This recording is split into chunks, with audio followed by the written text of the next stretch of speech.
é algo que a gente incentiva, porque como nós somos parceiros dessa jornada, eu sou um dos pastores que escreve, a gente consegue um preço de custo.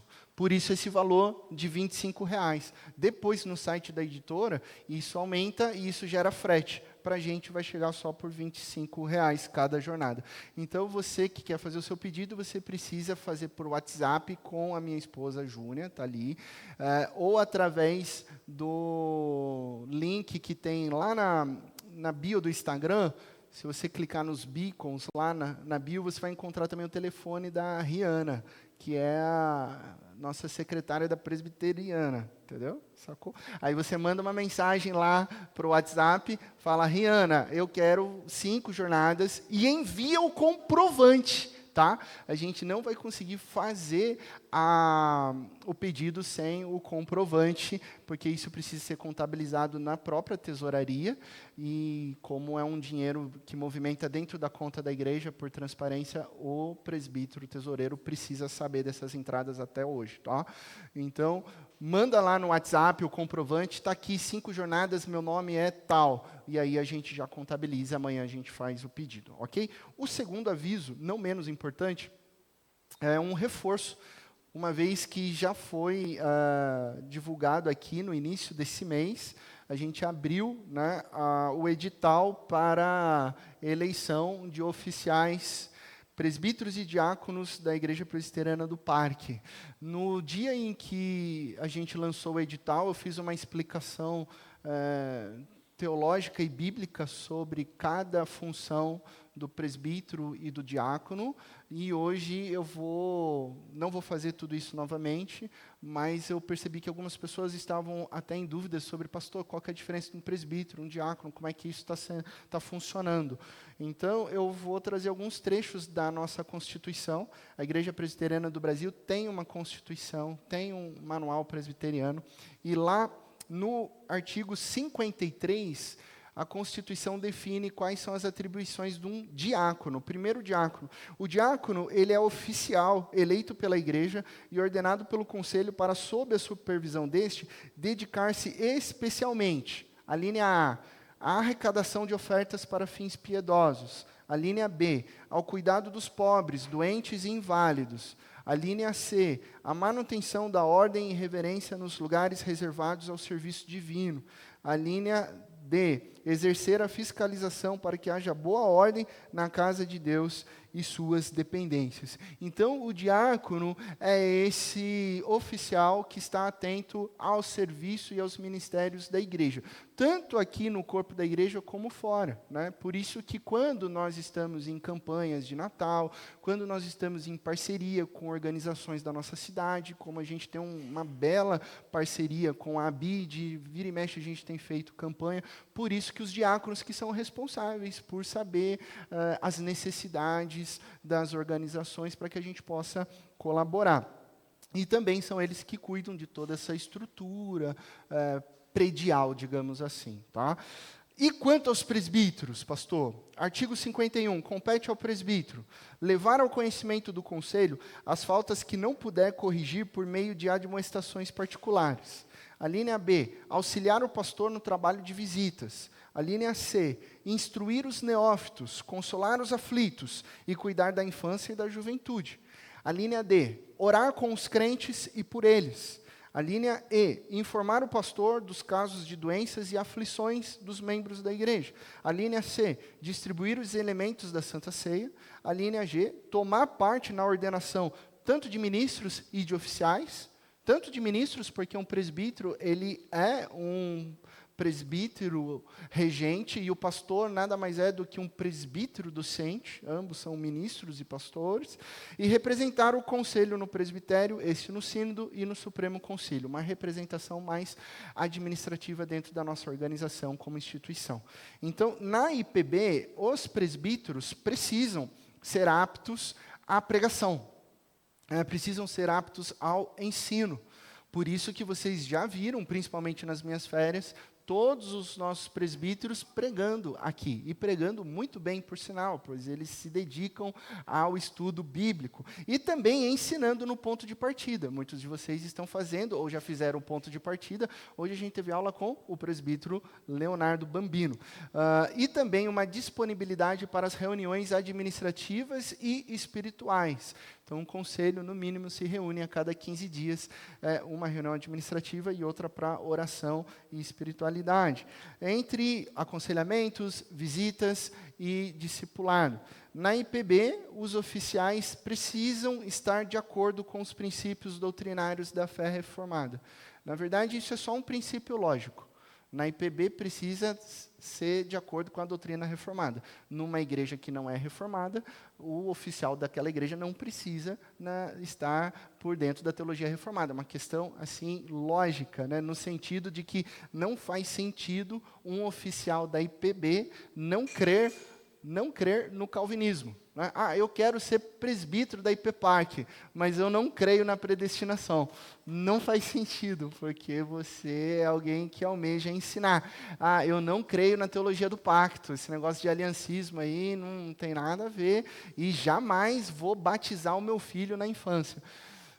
Tudo bem, essa é uma outra doutrina, você é bem-vindo aqui, você toma parte aqui com a gente como irmãos e irmãs, assim como temos irmãos e irmãs metodistas, batistas, luteranos, anglicanos, mas para o oficialato você precisa confessar e ensinar sobre os símbolos da fé reformada. Na verdade, quando você se torna membro, você faz essa promessa, né, de confessar os princípios de orientação bíblica reformada. E precisam conhecer a Bíblia e confessar a teologia. Por fim, não menos importante, duas orientações.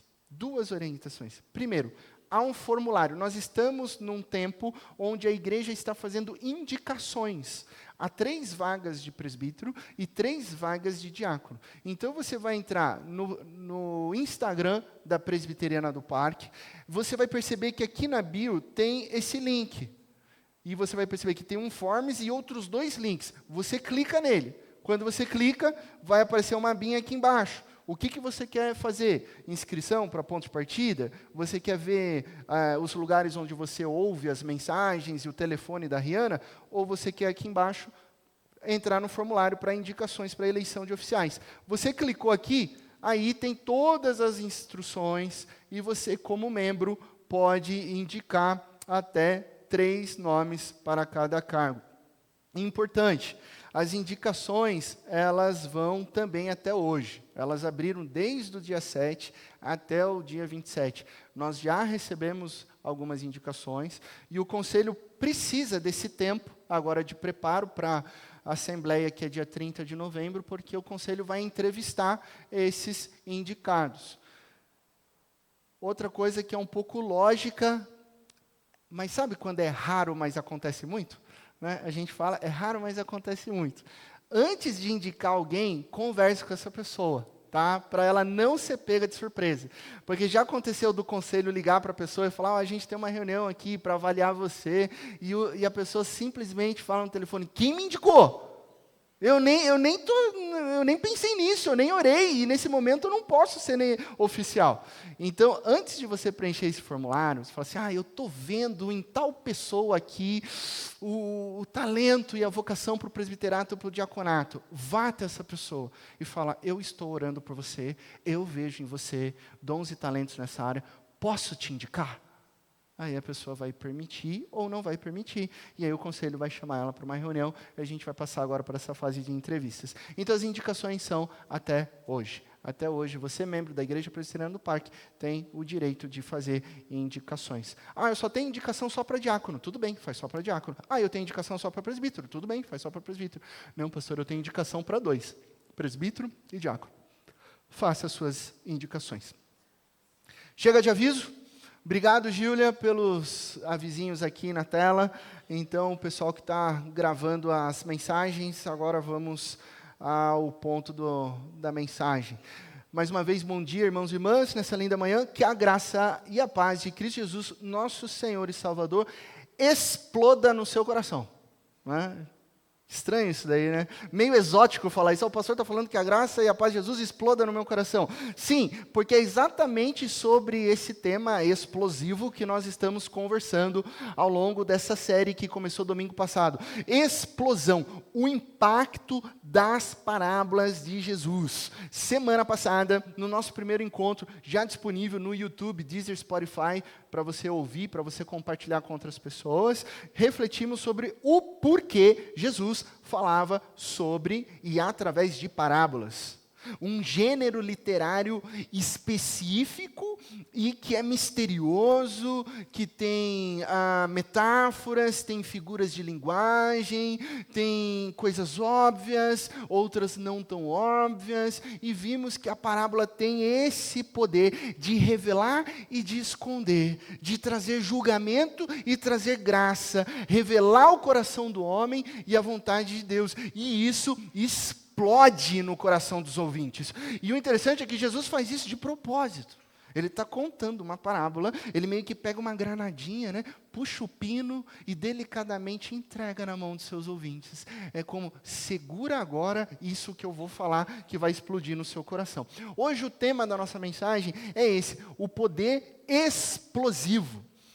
Toda a construção do sermão passado estava fundamentada num texto bíblico inserido numa parábola que Cristo Jesus havia contado para uma grande multidão. Portanto, nós vamos retornar ao texto da semana passada, lá em Mateus capítulo 13. Abra sua Bíblia no texto de Mateus capítulo 13. Nós lemos na semana passada, do verso 10 ao verso 17, a pergunta dos discípulos, por que o Senhor fala por parábolas? E aí Jesus explica. Mas no meio dessa perícope está a parábola em si e a explicação depois. Vamos para Mateus, capítulo 13, do verso 1 ao verso 9, onde está a parábola propriamente dita, e depois nós vamos saltar para os versos 18 até o 23, onde está a explicação da parábola. Mateus capítulo 13, acompanhem comigo a leitura. Naquele mesmo dia, Jesus saiu de casa e assentou-se à beira-mar. Reuniu-se ao seu redor uma multidão tão grande que, por isso, ele entrou num barco e assentou-se. Ao povo reunido na praia, Jesus falou muitas coisas por parábolas, dizendo: o semeador saiu a semear. Enquanto lançava a semente, parte dela caiu à beira do caminho, e as aves vieram e a comeram. Parte dela caiu em terreno pedregoso, onde não havia muita terra, e logo brotou, porque a terra não era profunda, mas quando saiu o sol, as plantas se queimaram e secaram, porque não tinham raiz.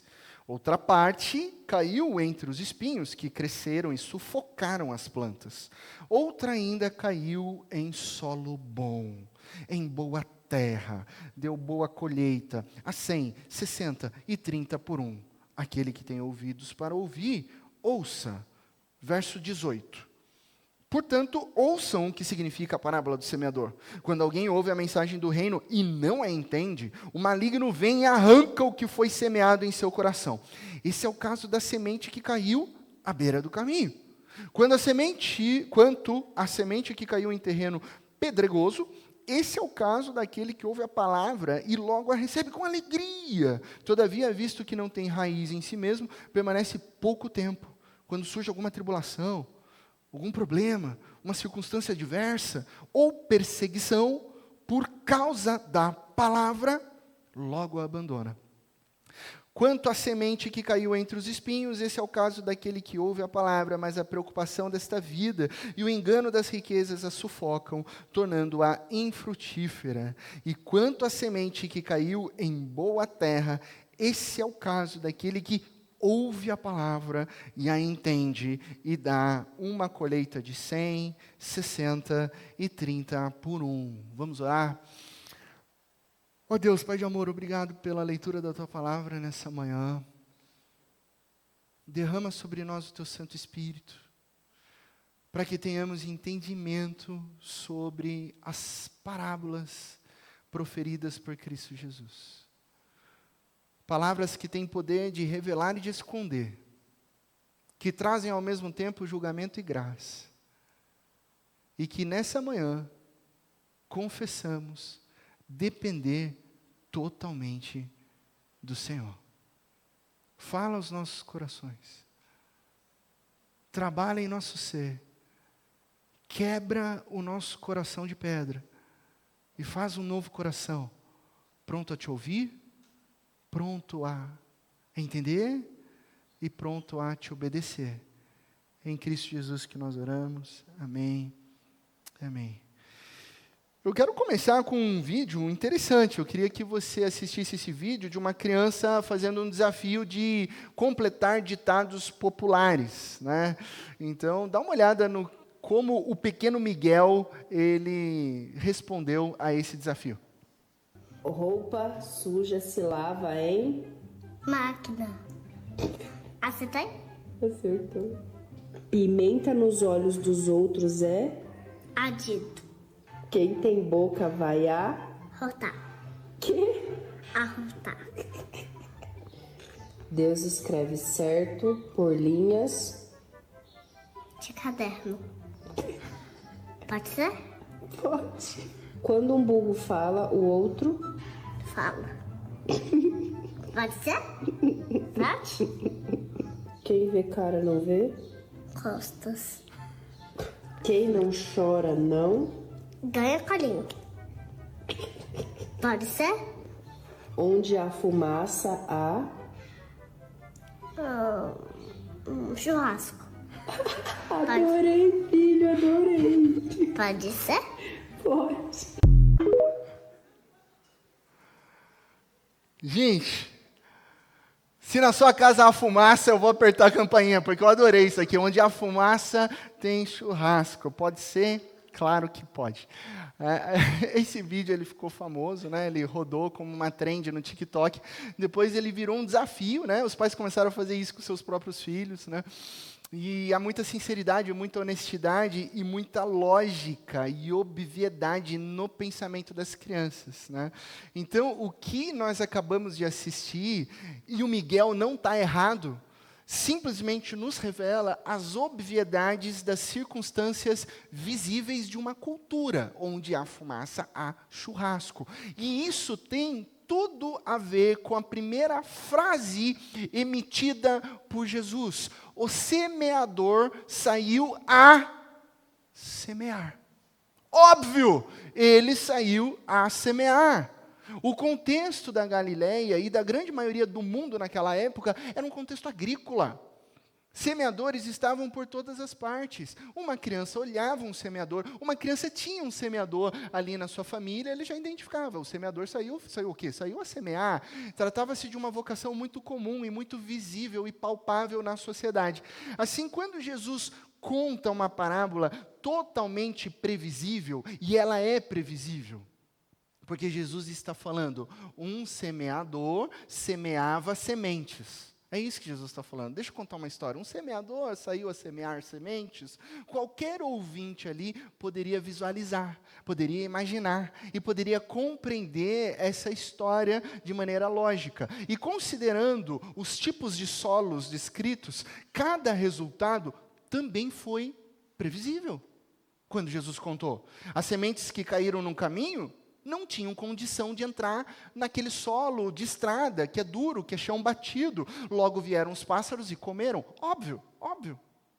As sementes que caíram no terreno pedregoso, logo brotaram. Mas entre as rochas não conseguiriam firmar raízes. O solo superficial, né, daquela região envolve areia, envolve pedra. E quando cai sem arar nessas pedras, ela até brota. Mas quando vem o sol queima e o broto seca. Óbvio. As sementes que caíram entre os espinhos, elas até crescem. Mas se você gosta de jardinagem, se você tem plantinhas na sua casa, você sabe que as ervas daninhas e os espinhos sufocam, começam a nascer, né? Por isso chama erva daninha, porque ela vai ali sufocando, vai amassando e vai destruindo as suas plantinhas. O resultado é sem colheita. Elas até estão ali, mas estão sufocadas por ervas daninhas. Óbvio. E as sementes que caem em terra boa? As sementes que caem em terra boa produzem colheita. Óbvio. Ok, obrigado, Jesus. Palavra óbvia. Toda a multidão está ali ouvindo Jesus. Por quê? Ouvindo uma história óbvia. Tem algo a mais. Eles sabiam que Jesus não estava ali dando conselhos meramente agrícolas. Por outro lado, Jesus também não disse explicitamente os planos e os propósitos divinos. Então, o que está acontecendo aqui? E isso é parábola. Amigos e amigas, digo mais. Por que eu estou começando com essa parábola, essa série? Porque essa parábola é a chave que possibilita o entendimento de todas as outras parábolas que revelam o reino dos céus. Ela nos aponta para diferentes padrões, diferentes solos, diferentes corações expostos ao Evangelho de Cristo Jesus e da Palavra de Deus e como esses corações respondem. E em cada resposta diferente, perceba que a mesma cultura de semente foi lançada. Não foi um saco de semente de uma cultura e um saco de semente de outra cultura, e por isso uma pegou e outra não. Aqui foi trigo, aqui foi cevada. Não, é a mesma cultura de semente que foi lançada. A grande diferença estava nos solos, não estava na semente. Nos solos. E como vimos na semana passada, os discípulos questionam: Jesus, por que o Senhor fala dessa maneira? Por que o Senhor fala por parábolas? E se você se lembra lá no versículo 15, você que está com a Bíblia aberta pode acompanhar o verso 15. Jesus disse: pois o coração deste povo se tornou insensível, de má vontade. Ouviram com os seus ouvidos e fecharam os seus olhos. Se assim não fosse, poderiam ver com os olhos, ouvir com os ouvidos, entender com o coração e converter-se, e eu os curaria. Olha o que Jesus diz. E Jesus está cumprindo uma profecia de Isaías. Conversamos sobre isso semana passada. Existem pessoas com a visão perfeita, mas não enxergam. Outras com o ouvido absoluto, mas não ouvem a verdade. Por quê? Porque o ver e o ouvir estão condicionados ao centro governante do ser humano. E esse centro governante de cada um de nós é o coração. É o coração. Tudo o que nós fazemos, o que desejamos fazer, o que pensamos pensar, está intrinsecamente ligado aos compromissos últimos do coração. Todo coração é intrinsecamente, nesse aspecto, religioso. Até mesmo o coração ateu é nesse aspecto religioso, porque ele tem um compromisso último com o seu próprio ser. A gente não faz nada, consciente ou inconsciente, se não vier do coração. O pastor Paul Tripp, ele tem uma frase impactante exatamente sobre isso, bem curtinha, mas profunda. Ele diz o seguinte: suas reações só irão para onde seu coração já foi. Você só diz uma palavra porque o seu coração já foi para lá. Você só agiu dessa maneira, da qual você se arrepende, porque o seu coração já estava lá. E você também só vai fazer algo bom e que glorifique a Deus se o coração antes estiver em Cristo Jesus. E quando Jesus explica a parábola, ele então revela que trata-se de 4 tipos de corações, 4 solos, 4 padrões distintos de resposta ao Evangelho do Reino de Deus. E nessa manhã a gente vai a cada um deles. O primeiro é o solo endurecido. O que é o solo endurecido? É o coração de pedra. Versículo 19, quando alguém ouve a mensagem do reino e não a entende, o maligno vem e lhe arranca o que foi semeado em seu coração. Arranca, este é o que foi semeado à beira do caminho. O diagnóstico de um coração endurecido é retratado por todo o Antigo Testamento. Se você fazer uma análise dessa expressão, coração endurecido nas Escrituras, você vai se lembrar que lá em Êxodo nós temos o retrato do coração endurecido do faraó. Depois em 1 Samuel, o próprio profeta alerta o seu povo: olha, o coração de vocês está se endurecendo, vocês são o povo de Israel, estão com o coração duro. Em Provérbios tem um grande alerta para mim, para você, sobre todas as coisas, sobre tudo que você deve fazer, sobre tudo que você tem que se preocupar. Guarda o teu coração, guarda o teu centro governante, protege ele em Deus, porque é dele que procede as fontes de vida. Então guarda ele para ele não se endurecer. E em Ezequiel, e foi o texto que nós utilizamos na liturgia para o momento de contrição e confissão, constatamos que precisamos de um novo coração. Senão nós temos um coração de pedra. Essa, inclusive, é a nossa má notícia. Todos nós temos uma má notícia. Desde que Adão e Eva rejeitaram a liberdade de viver para Deus, toda a humanidade se desconectou de Deus e teve os seus corações endurecidos pelo pecado. É o que a Bíblia diz, não há nenhum justo, nenhum sequer. Desde o nascimento, nós fomos concebidos em pecado. Nós nascemos, uma criança fofurinha, que delícia, ela nasceu, 2 dias de vida, 1 dia de vida. Dentro daquele coraçãozinho, há um coraçãozinho de pedra que necessita da graça de Cristo Jesus para ser transformado. Esse é o nosso problema, a desconexão com Deus. Corações insensíveis à voz de Deus, corações que rejeitam o Evangelho, corações tão duros que é impossível a semente brotar.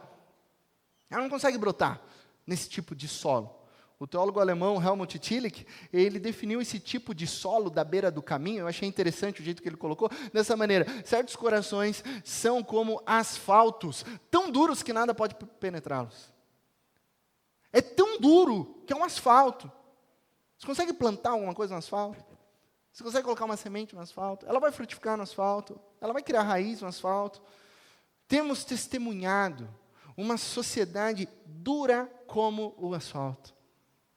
Vivemos tempos em que as pessoas estão ainda mais resistentes à palavra de Deus, completamente insensíveis aos valores do eterno, uma ética completamente manchada pelo pecado, uma insensibilidade e uma indiferença para com as outras pessoas, seja da própria família, seja da pessoa da sociedade, uma corrupção sem limites em todas as áreas governamentais, áreas pessoais, áreas familiares, fechada, uma sociedade fechada aos princípios do reino de Deus.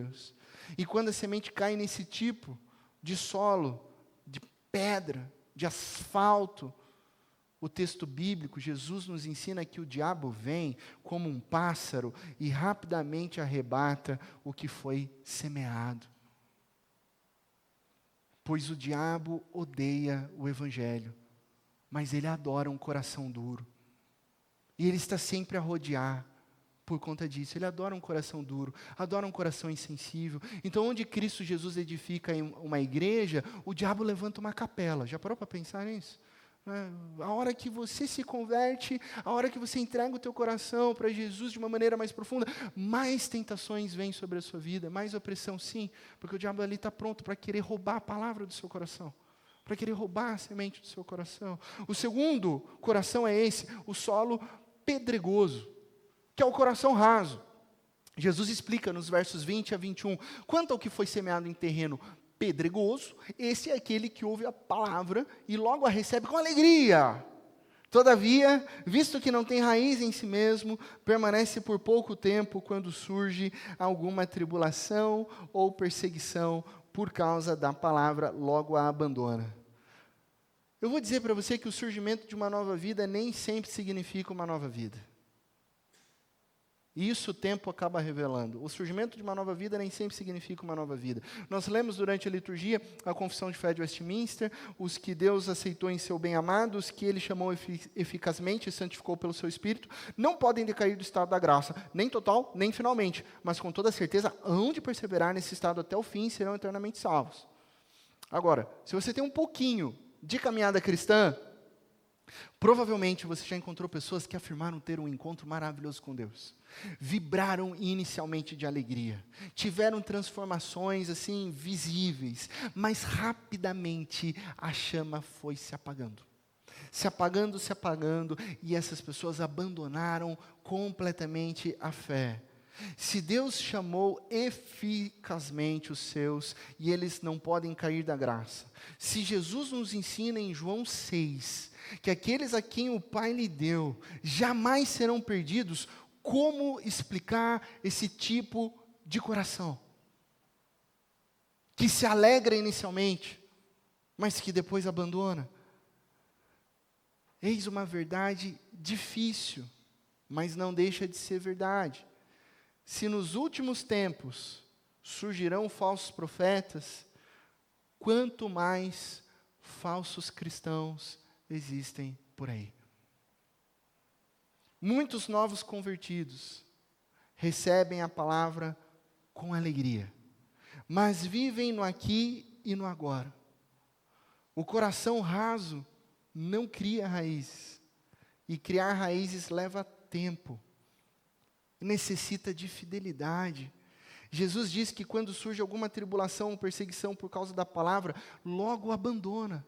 Eu não aguento, eu não quero, isso não é bom para mim, então abandona a palavra. Esse ponto é crucial, essa explicação de Jesus é crucial. O coração raso é o coração do cristão nominal.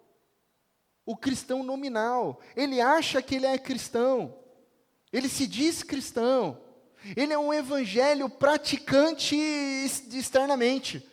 Ele esquenta banco todo domingo. Talvez ele venha de uma família cristã. Talvez ele seja tataraneto do Simonton, o missionário presbiteriano que plantou a igreja presbiteriana do Brasil. Mas não há fome espiritual nele. Não há sede, não há busca por Cristo Jesus, não há desejo de viver para Deus. Ele se deleita com outras coisas. Ele é só um religioso. Ele é só um cristão nominal. E se a cultura, se o país é majoritariamente cristão, como o nosso Brasil é, isso piora as coisas, porque ser cristão nominal é adquirir um capital religioso numa cultura que é majoritariamente cristã. Então é modinha ser cristão.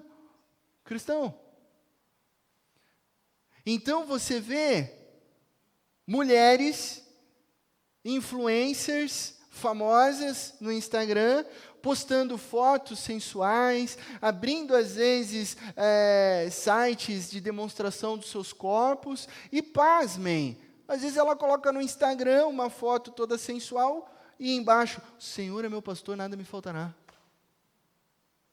Você já viu isso? Estou mentindo? Você já viu isso? Coloca o texto bíblico. Aí o jogador de futebol famoso, que vive uma vida totalmente contrária aos princípios e valores do Evangelho, ele afirma ser cristão. Antes de um jogo importante, ele faz uma montagem, bota no story ali, os que confiam no Senhor são como os montes de Sião. Aí o próximo story, ele está numa balada, traindo a esposa e tendo 50 filhos em cada família. Recentemente, um humorista foi pego enviando um áudio para amante. O áudio para amante caiu na internet. Ele enviou o áudio voltando de um acampamento cristão. Tinha acabado de subir a montanha e voltou mandando um áudio para amante. Cristão nominal.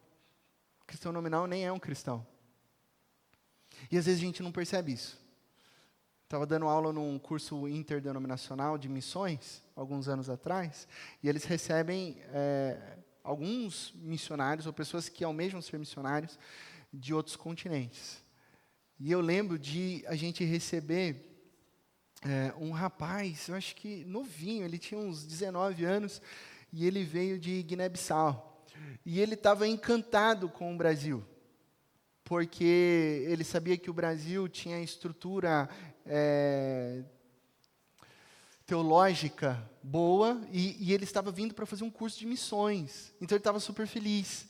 E aí eu fui conversar com ele depois da aula, né? Aí ele falou assim, nossa, que maravilha estar no Brasil. Só que ele pegou um avião, chegou aqui no Brasil, o pessoal da agência missionária pegou ele e trouxe ele para a escola de missões, né?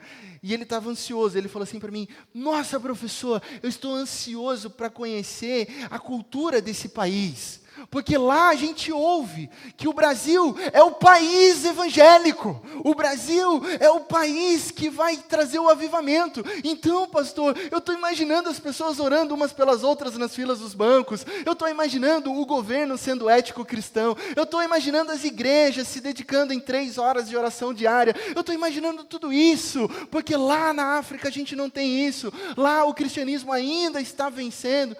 E eu falei, como é que eu vou responder para ele? Que o país do evangélico não vive o evangelho. Aí eu, que legal. Conversa com o diretor aí para ele te levar, para você conhecer. Eu só sou professor aqui. Vamos voltar para a aula? Quem sou eu para numa escola que não é minha, né, falar isso? Mas percebe? O país evangélico que não vive o evangelho. Não vive o evangelho. Mas Jesus disse que na primeira tribulação, no primeiro confronto com a palavra, eles abandonaram a fé porque não tem raízes. É fácil ser cristão num país que é majoritariamente cristão. O dia que o Brasil sofrer perseguição, vamos ver quantas pessoas vão sobrar. Ah, pastor, como é difícil ser cristão no Brasil, a gente sofre tanta perseguição. Eu falei, que perseguição que você sofre? Ai, você não sabe, a minha mãe briga comigo porque eu sou crente. Isso você está chamando de perseguição? Tem gente que morre, tem gente que não come, tem gente que não pode ter uma casa porque é cristão. Calma lá, Alecrim.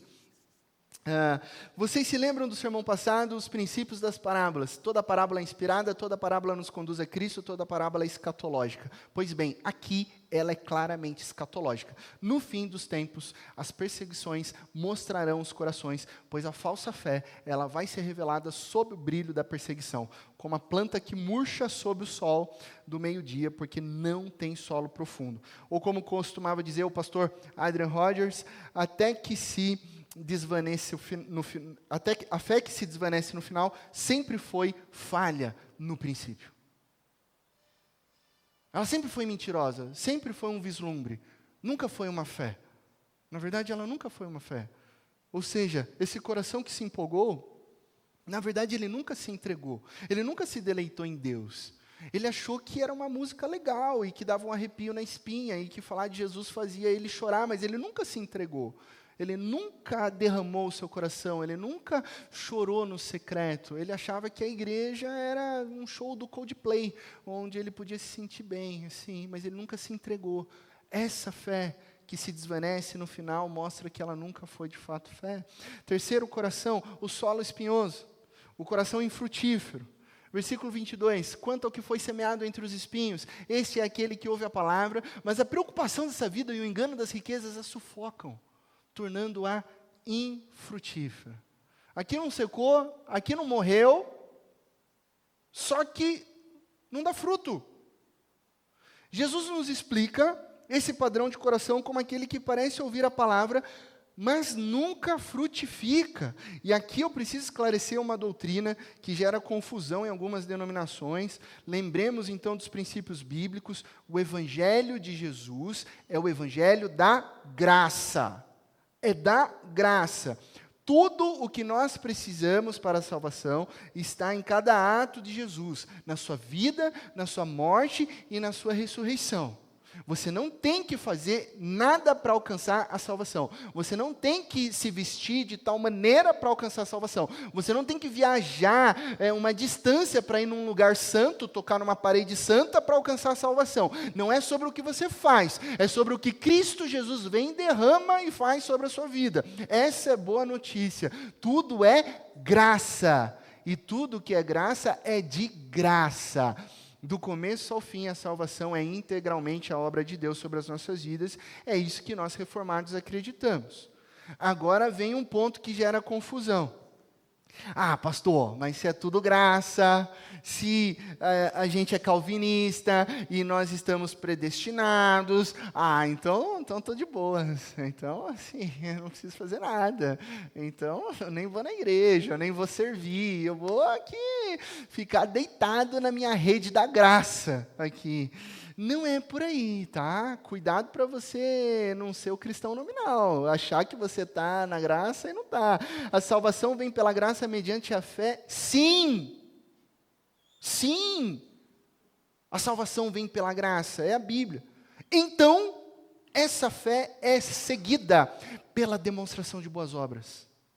Você é alcançado pela graça de Jesus e aí você se movimenta, você é regenerado por Deus, isso é a doutrina bíblica da regeneração, 100% por Deus, mas aí você age em boas obras, essa é a doutrina bíblica da santificação, é a sua responsabilidade no processo de ser mais parecido com Cristo Jesus. O Espírito Santo mostra no seu coração, vai e perdoa, vai e age com generosidade, vai e acolhe, vai e ama, vai e estenda a mão. O Espírito Santo fala, mas é você que faz aí. Isso é santificação. Você faz.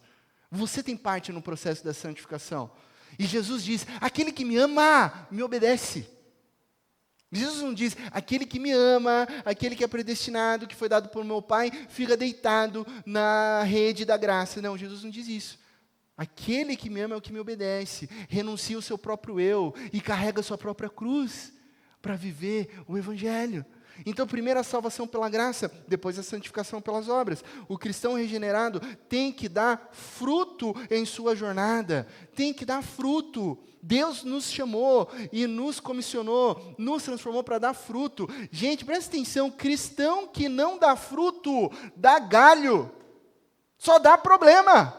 Pode perceber, só dá problema, implica com um, implica com o outro, briga com um, briga com o outro. Daí você pergunta, o que você está fazendo para a obra de Jesus? Ainda não decidi, pastor, eu tenho tantas áreas assim que eu preciso pensar melhor, eu estou orando, e só causando problema na família, só causando problema com ele mesmo, só reclamando da vida, por quê? Porque não está dando fruto. Quando não dá fruto, fica dando galho. Começa a se perder, começa a dar atenção às riquezas desse mundo, começa a ser levado por falsas doutrinas de prosperidade, ilusões, e se não dá fruto, não tem vida. Se não tem vida, está morto, e quem está morto não está em Cristo Jesus, é o que diz a palavra de Deus. E por fim, o quarto e último coração, o solo bom, o coração com poder. E finalmente, o que foi semeado em boa terra, esse é aquele que ouve a palavra e a entende, e dá uma colheita de 100, 60 e 30 por 1. O clímax da parábola está nessa conclusão. Finalmente a semente brota, finalmente a semente cresce, finalmente a semente frutifica, porque caiu em um coração que ouve, entende e frutifica. Compreender a palavra do reino de Deus é somente para aquele que obedece e vive no Evangelho. E quem vive frutifica de 30, 60 ou 100 por 1. Eu sei que alguns pastores gostam de trabalhar essa questão do 30, do 60, do 100 por 1, e às vezes dão um passo a mais no sentido de alegorizar, de dizer algo que Jesus não explicou. Eu prefiro ficar com o mistério que Cristo Jesus deixa aqui. Ele fala 30, 60, 100, porque Cristo Jesus não está enfatizando a quantidade, Jesus está enfatizando o frutificar. A gente tem que frutificar. Se for 30, se for 60, se for 100, não muda nada. A gente tem que frutificar. O que importa é frutificar. Observe atentamente essa parábola. O foco não é o semeador. Perceba, o foco não é o semeador. O semeador aparece lá no começo. O semeador saiu semeando semente. Mas o foco também não é o solo. O foco é a semente que vai caindo. O poder explosivo está na semente, o solo apenas recebe, mas todo o poder, toda a autoridade, toda a transformação vem por meio da palavra, do Evangelho, da semente, pois o Evangelho é poder de Deus para a salvação de todo aquele que crê. O Evangelho é poder explosivo que está na semente. É por causa da semente que os mortos são vivificados, os cegos enxergam, os surdos ouvem, os pecadores são perdoados pelo sangue do Cordeiro de Deus, e a glória de Deus é revelada. O poder está na semente, pois ela aponta para Cristo. E a pergunta que fica: o seu coração é qual tipo de solo? Essa pergunta de Jesus, que ele lança inconscientemente ali.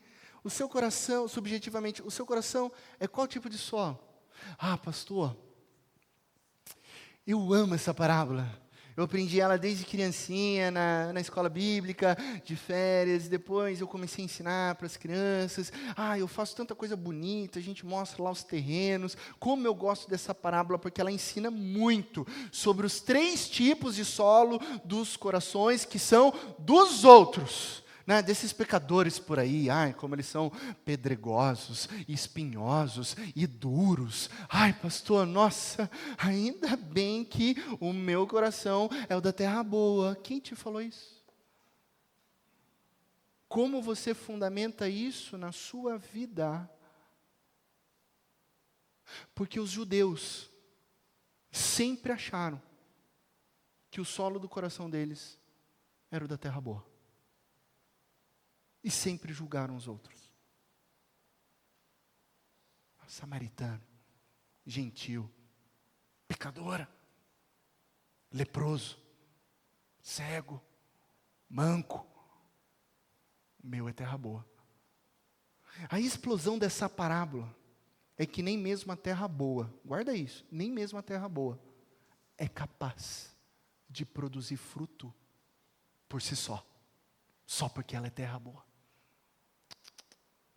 Toma cuidado em achar ou confiar na sua própria santificação, na sua própria frutificação, eu me regenerei.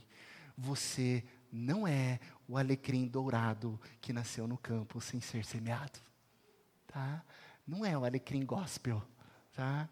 Tem muito crente que se acha o alecrim dourado da terra boa que nasce sem ser semeado. O poder explosivo está na semente.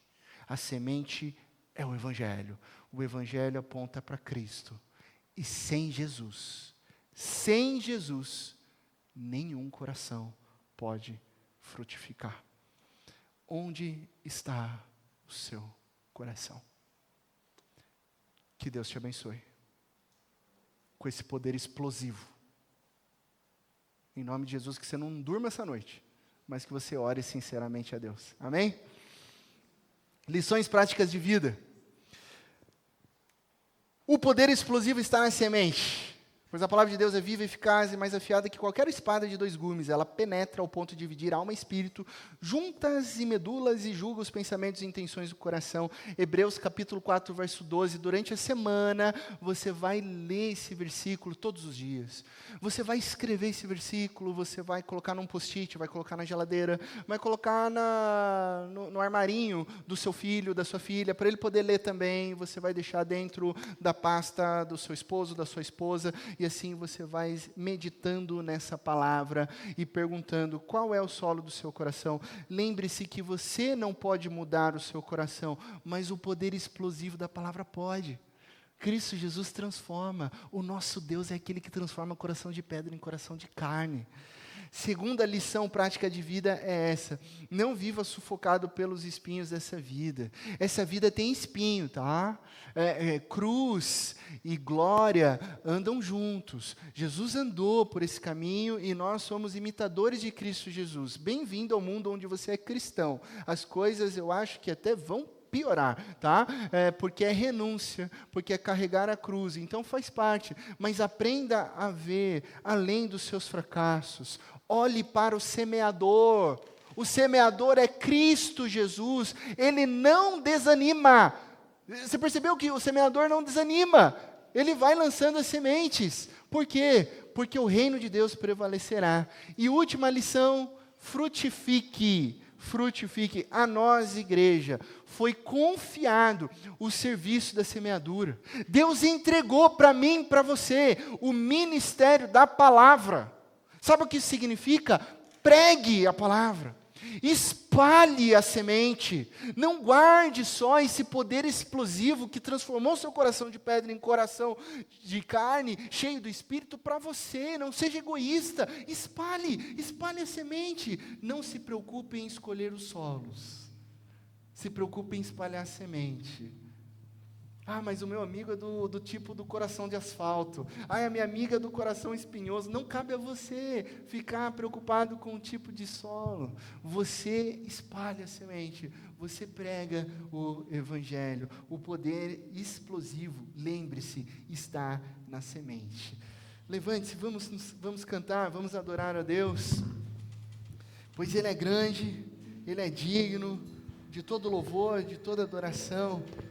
Ele é aquele que transforma os nossos corações.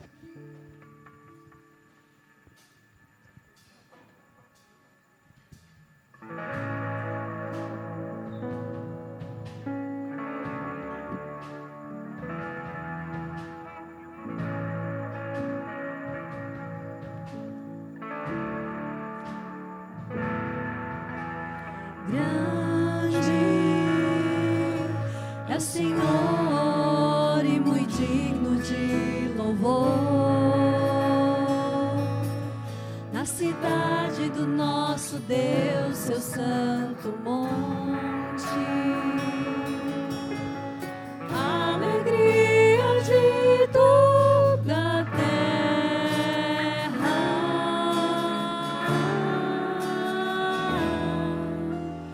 Grande é o Senhor em quem nós temos vitória e que nos ajuda contra o inimigo. O poder explosivo está na semente, a semente do Evangelho, que é a verdade, que aponta para Cristo Jesus, a verdade absoluta sobre as nossas vidas, a esperança, a âncora das nossas almas. Grande, grande, grande é o Senhor sobre as nossas vidas. Quem somos nós, indignos, não merecedores, falhos e pecadores, mas ainda assim o Senhor nos resgatou. Obrigado, Deus, porque o poder está na semente. Transforma, ó Deus, os nossos corações em corações humildes, em corações obedientes, em corações sinceros, com um espírito novo, sempre pronto a te obedecer, a ouvir a tua doce voz. E ao longo da jornada dessa vida, sabemos, ó Deus, que espinhos virão nos sufocar, tentar nos sufocar. O mal vai tentar tirar a palavra pregada nos nossos corações. Mas nada, absolutamente nada, pode nos separar do teu amor que está em Cristo Jesus. Então fortalece, ó Deus, o nosso interior. Fortalece, ó Deus, o nosso espírito no Senhor. Que a gente possa te buscar diariamente, em oração, em leitura da tua palavra, desenvolvendo um coração sensível para ouvir a tua voz. E assim, quando vier tribulações, circunstâncias, ou até mesmo a perseguição, nós não abandonaremos a tua palavra. Pelo contrário, nos alegraremos, pois bem-aventurados são aqueles que são perseguidos no teu nome. E isso vai aumentar a nossa fé, vai aumentar, ó Deus, a nossa confiança, vai aumentar, ó Deus, a nossa alegria, pois as nossas vidas estão enraizadas no Senhor. E é assim que a gente quer viver, como árvores plantadas nas águas vivas, junto ao leito das águas vivas que é Cristo Jesus, e assim possa fluir de nossos corações mais e mais águas vivas, frutificando, ó Deus, onde pessoas possam perceber, através das nossas ações, das nossas palavras, do nosso caminhar, Cristo Jesus, a luz do mundo, pois o nosso coração deve estar em Cristo, e assim nós iremos acompanhar onde o nosso centro governante está. Abençoa, Deus, cada família aqui, cada coração, transforma, Deus, cada interior, para que cada pessoa aqui viva a gloriosa vida plena e abundante que está em Cristo Jesus.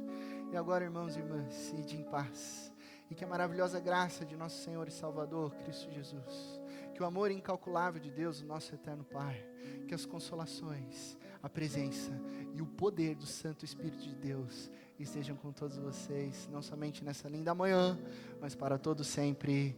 Amém e amém. Que Deus te abençoe na mais absoluta certeza de que em Cristo Jesus todas as coisas ficarão bem.